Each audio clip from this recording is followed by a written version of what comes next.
TVape is a vertically integrated business model that's been selling vaporizers online and in stores for over 6 years. They offer high-quality vaporizers with company branding. CEO Nima Noori founded the company on a $2,000 credit card close to a decade ago.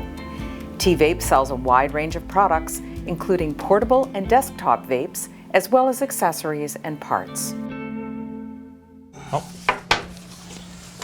So we're back with the CEO of TVape, Mr. Nima Noori. Nima, welcome to the program.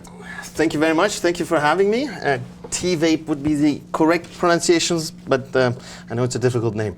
It is. It sort of has the TV and vape sort of mixed in one, so I'm not used to that. No, I know you brought some samplers here. What do you have to show us today? Okay, so the one that I have out here, there's much more in the back, but I have the ARC, which was released about 10 days after legalization day, so we planned that a good 3.5 years beforehand. And the unit was finished and published and released basically on the 1st of November. And it was really, it was our best release so far, and we do release a lot of vaporizers throughout the year. And that one sold out on the first day, the GT. Okay, so this vaporizer you made yourself, you designed and developed, or worked in tandem with a partner to design and develop your own vape? So basically, TVape is the tip of the iceberg that is visible from the outside. We have basically Thermodyne Systems that is stationed in Germany.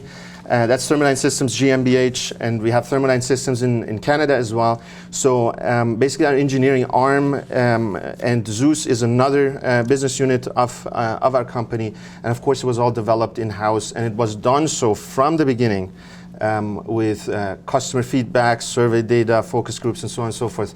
So when you look at it, it wasn't great ideas of one guy or another. It was a working collaboration. Together. Exactly. Okay, so that brings me to my next question, and I've always wanted to know how far can vape technology go? Is it something where the technology can only go so far, and it's done a certain way, and you can only really improve the design a little bit, or do you expect more features and more operational features on these products going forward that can really have an improved performance?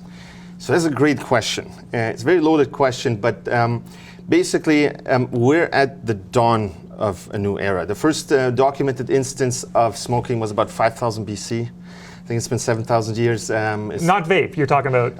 Like smoking, I'm talking about smoking. So so this is the dawn of a new era. We're talking about personal thermodynamic systems, personal use thermodynamic systems that are used for delivery. So it has a host of different type of applications, and we're at the very beginning. There's different things that go into it, and calibration at this point in time is the name of the game.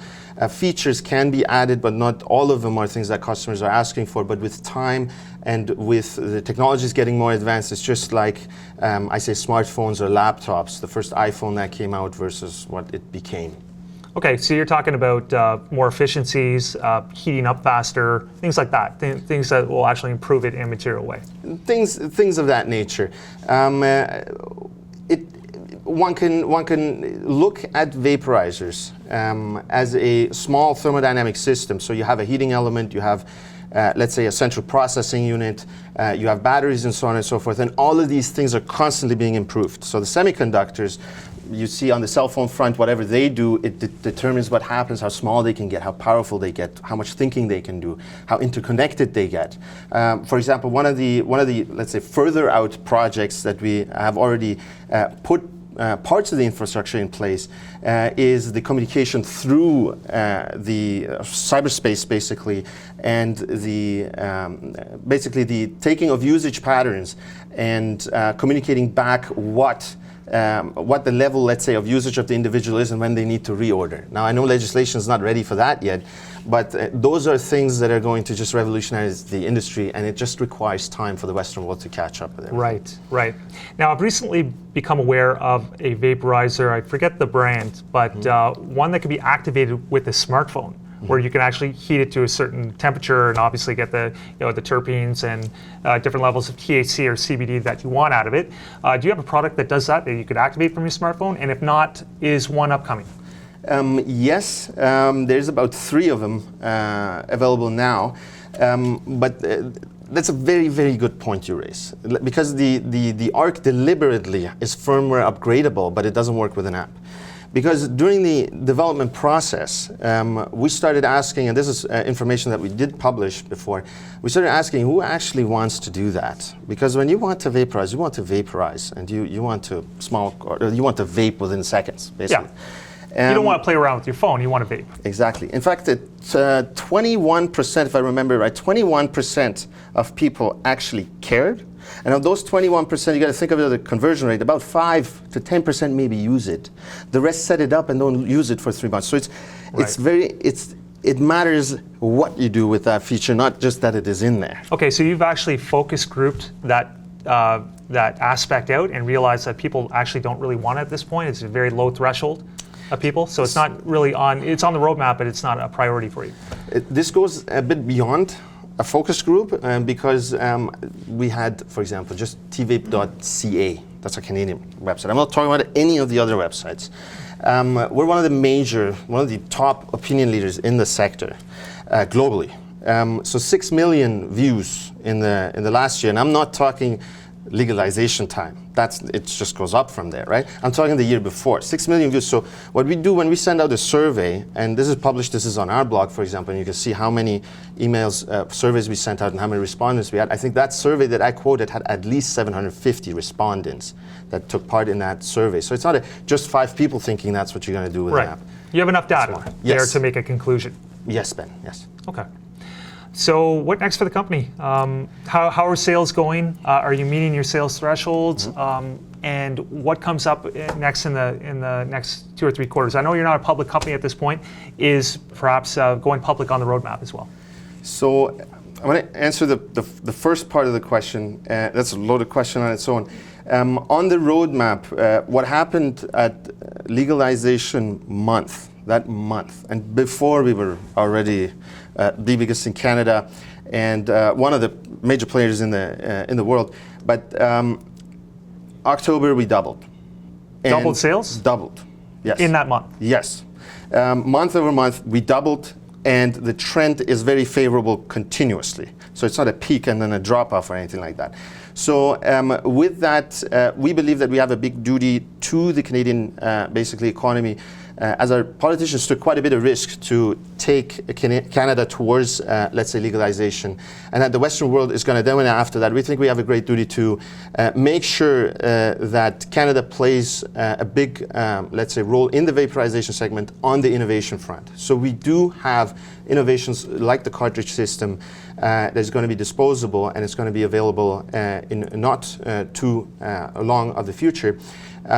We believe that is the next game. So when you talk about the future, not only are we connected already to most of the supply chain, so in the legal spectrum we already have, let's say, business interactions, POs and so on and so forth going up with at least 60% of the stores that are licensed. And I'm not counting all the head shops and stores and LPs that we had from before, right? So we can literally play a big role in which way the segment goes, and we intend to do that. And we also are one of the major opinion leaders. So you're active on the policy front. Do you have a window with the government? Do you have a liaison, if you want to call it? We do always get our opinions to them. But we don't do so out of the, let's say, outside of the channels that they intend to. So that's everybody can do that. We do it as well, right? We do it as a company. Maybe they care more. We know that they basically read our stuff, but I wouldn't say that we have power to influence those things beyond what, let's say, any other institution would have. That being said, when it comes to that, so there's cartridge technology, and on the oil front, I didn't bring the portfolio here for display today because the GT is already launched. People know it. There's thousands and thousands of units out already, and we just launched in November, you know. And this is a premium unit. Reviewers called it like it's something out of the Porsche design portfolio. And Forbes called it "quote unquote" bad ass. I think you got to bleep me there out. But basically, We have on the oil front as well, we have the most comprehensive portfolio that meetings and so on and so forth, there's more than a couple dozen scheduled, will launch mid next month. So we'll be a big player on the hardware front, just like we have been in the past. Okay, and lastly, cannabis, of course, for export is restricted in most countries around the world. Is it the same thing for vaporizers? Obviously, it's a different category. Do you have any restrictions with, importing your product in other EU countries, for example? Luckily, no. We do have an office and a subsidiary in Germany that we're capturing Europe with. They're doing amazing in very short order.